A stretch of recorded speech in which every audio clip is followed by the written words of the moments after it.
अंता का रण नहीं आ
मेघवाल ने कहा कि पार्टी से उपेक्षित महसूस कर रहे हैं क्योंकि हर बार उनका टिकट काटा गया।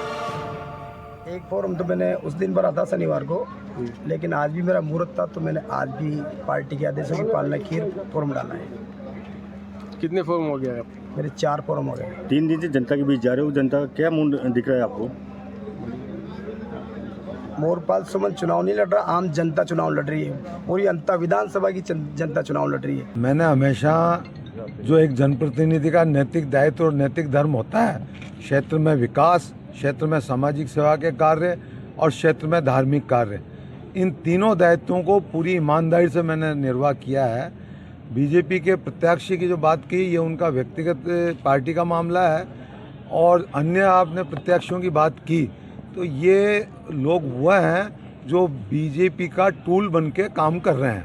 मुझे किसी से गिला शिकवा नहीं है, न मैं किसी व्यक्ति विशेष को मतलब वो चैलेंज करके कहीं नीचा दिखाने की कोशिश नहीं कर रहा।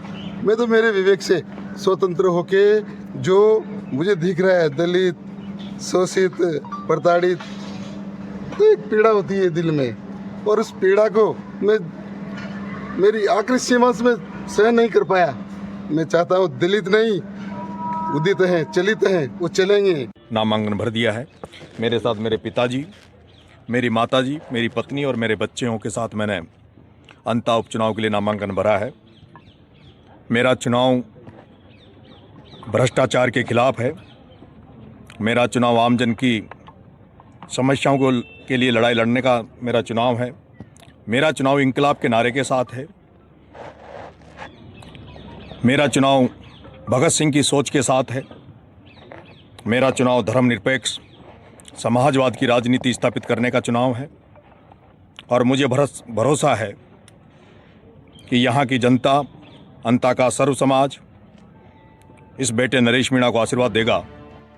बात करें इस सीट की तो इस विधानसभा में कुल 2,27,563 मतदाता हैं, जिनमें से 1,16,405 पुरुष मतदाता और 1,11,154 महिला मतदाता हैं।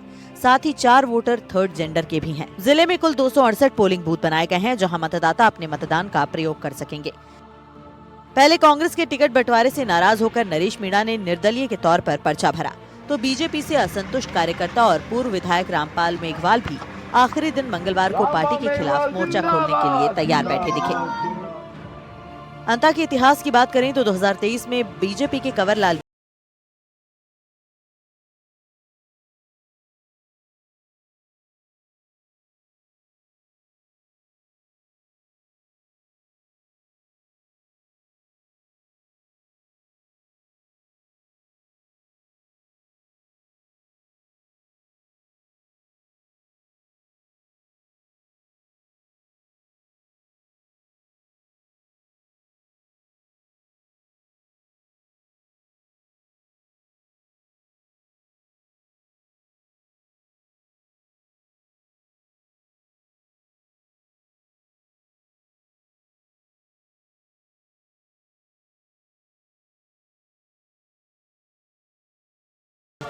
12 से ब्रिजेश कुमार पारिता की रिपोर्ट, एनडीटीवी राजस्थान के लिए।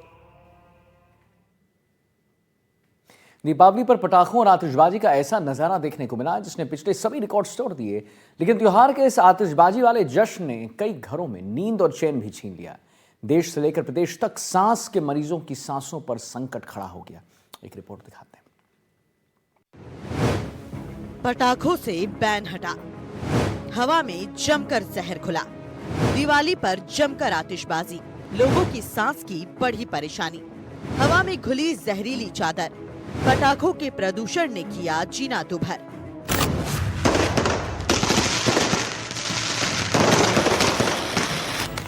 दीपों के पर्व दीपावली पर पटाखों से बैन क्या हटाया गया, सारे रिकॉर्ड हो गए। सुप्रीम कोर्ट की आतिशबाजी की अनुमति के बाद लोगों ने इस दीपावली जमकर पटाखे फोड़े और आतिशबाजी की, जिसके चलते पूरा देश धुएं की चादर से अट गया। खासकर शहरों में हालात बेहद खराब हो गए।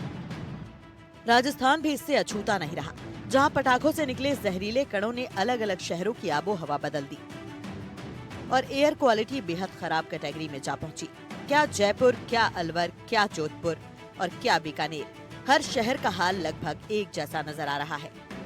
आप देख सकते हैं, ये इमरजेंसी ओपीडी की तस्वीरें हैं। यहाँ पे जो मरीज हैं वो लगातार यहाँ पहुँच रहे हैं और आप देखिए कि एक और तस्वीर है, ये दूसरे मरीज हैं जिनके जो है अभी डॉक्टर्स के द्वारा जो है उन्हें ट्रीटमेंट दिया जा रहा है। क्या दिक्कत हुई आपको? सांस लेने में दिक्कत। सांस लेने में दिक्कत हुई? क्या अभी डॉक्टर ने क्या बोला है? बाप लगानी पड़ेगी। वहीं इस प्रदूषण और आतिशबाजी का प्रतिकूल असर लोगों के स्वास्थ्य पर भी पड़ा, जहां पटाखों से निकलने वाले सूक्ष्म कणों से अस्थमा के मरीजों की संख्या में बढ़ोतरी हुई है। तो ये पॉल्यूशन बढ़ने से डेफिनेटली जिनको रेस्पिरेटरी डिजीजेज हैं उनको प्रॉब्लम होती है।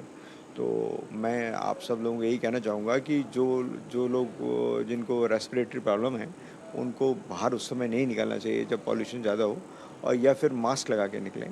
मास्क लगा के केसेस कितने आए हैं? केसेस आस्थमा के मतलब रेस्पिरेटरी डिस्ट्रेस के केसेस डेफिनेटली बढ़ते हैं। जो भी ट्रेंड है उससे 20-30% ज़्यादा लोग बढ़ जाते हैं।